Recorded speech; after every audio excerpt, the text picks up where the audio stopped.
Kita semua pasti sering ngeliat konten kayak tadi di TikTok ataupun Instagram. Dan biasanya konten begitu muncul pas kita lagi scroll HP jam 11 malam. Konten dengan background jalanan di malam hari, ditambah backsound lagu-lagu galau, lengkap dengan kata-kata yang pas kita baca, kita langsung ngerasa, anjir kok bisa pas ya sama apa yang lagi gua rasain. Berarti bener apa yang gua rasain selama ini. Karena kok bisa kata-katanya pas banget sama gua. Dan karena lu ngerasa perasaan lu diwakilkan sama konten kata-kata itu, akhirnya lu nge-repost dengan harapan orang lain atau orang yang lagi lo kodein bisa ngeliat dan akhirnya peka sama apa yang lagi lu alamin.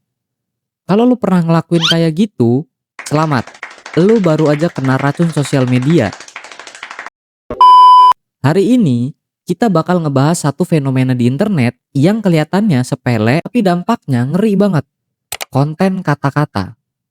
Konten yang isinya cuma teks pendek 1-2 kalimat dengan background estetik, lagu sedih doang, tapi berhasil nyiptain sesuatu yang gue sebut sebagai standar TikTok. Gimana video dengan durasi 15 detik ini pelan-pelan ngerusak standar hidup lo, ngeracunin mental lo, dan bikin lo frustasi sama hidup lo sendiri.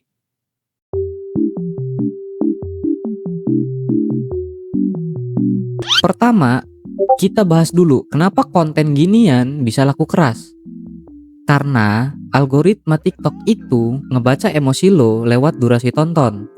Pas lo lagi agak sedih atau kesepian, lo bakal berhenti agak lama di konten kata-kata galau. Karena menurut lo, kata-kata itu relate di diri lo. Begitu lo berhenti, algoritma bakal mikir, oh anak ini lagi pengen sedih, gua kasih lagi video galau 100 biji biar dia puas dan betah di platform gua. Ada fenomena baru yang namanya echo chamber. Fenomena seseorang yang hanya terpapar informasi, pandangan, atau opini yang sama kayak keyakinannya sendiri. Contohnya kayak pengikut pemuka agama yang sesat, dia bakal nolak mentah-mentah kalau ulamanya diomongin orang lain, padahal itu fakta. Dan cuma nerima kalau ada orang lain yang setuju sama pendapat dia. Loh, mas kok diatal ya mah pak?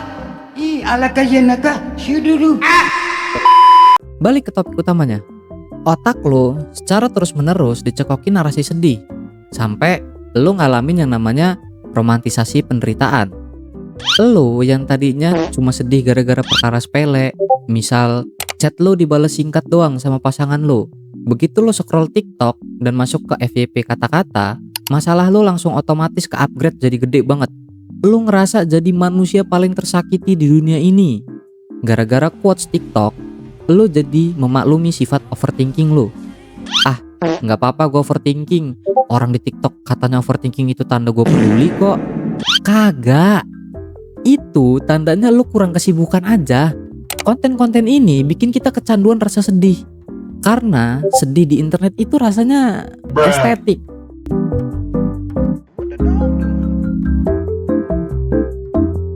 Dampak paling bahaya dari konten kata-kata ini adalah lahirnya standar TikTok.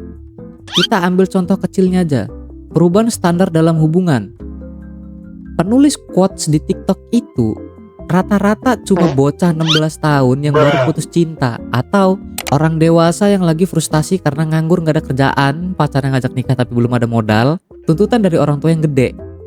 Tapi kata-kata mereka dianggap kayak kitab suci sosiologi sama jutaan orang. Kenapa gue tahu? Karena gue ada temen yang punya akun khusus untuk konten kata-kata kayak gitu. Semakin lo sering nonton ginian, lo jadi makin gampang ilfil sama pasangan lo sendiri. Di TikTok dibilang cowok tulus itu harus ngasih duluan tanpa diminta. Tapi pacar lo harus lo minta dulu baru ngasih, karena dia tipe orang yang kurang peka. Karena pacar lo gak sesuai sama yang ada di TikTok, lo langsung nyimpulin kalau pacar lo itu red flag dan gak worth it. Terus ada konten TikTok yang bilang gak ada cewek yang setia, cewek pasti punya cowok lain di hidupnya.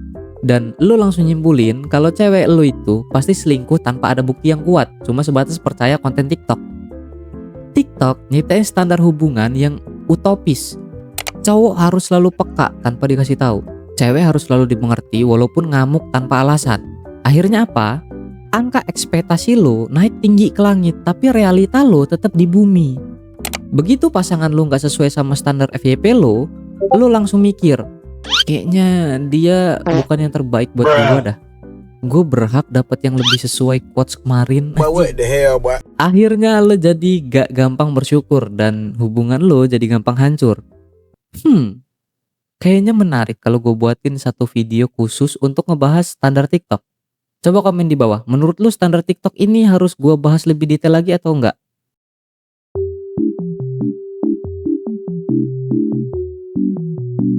Bukan cuma soal hubungan sama pasangan. Konten kata-kata ini juga ngeracunin standar hidup lo dan karir lo. Lo pasti pernah lihat konten yang bunyinya umur 25 harus udah punya tabungan 100 juta. Atau nggak apa-apa keluar dari kerjaan yang isinya orang toksik, rezeki udah ada yang ngatur. Atau hidup cuma sekali, nakal waktu muda biar tua punya cerita. Jeez.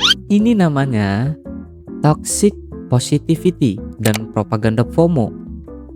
Mereka ngasih standar sukses yang instan yang nggak masuk akal. Mereka nggak pernah ngasih tahu kalau di balik kesuksesan itu ada proses berdarah-darah, ada privilege orang tua, punya relasi yang kuat, atau ada hokinya.